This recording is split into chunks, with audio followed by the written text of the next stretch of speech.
Ah ben la fabrication du fromage, il fallait traire les chèvres.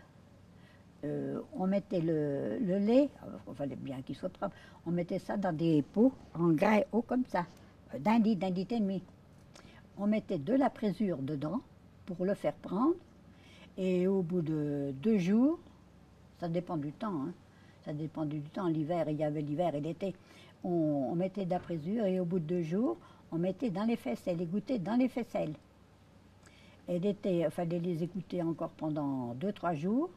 Et après, on les salait. Et les salés, c'était du sel exprès.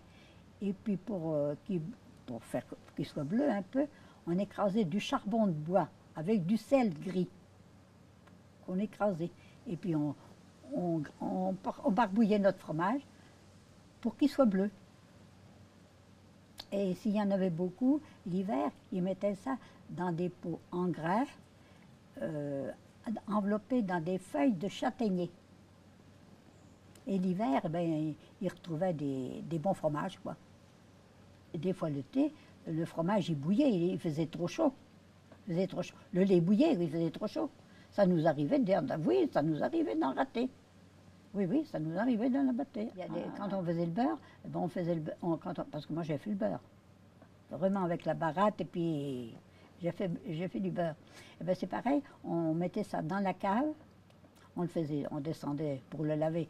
C'était joli. Il était fait le beurre, mais il fallait le laver. Il fallait le préparer pour le vendre après. Pour le vendre, c'est des patrons, j'ai pas de bien.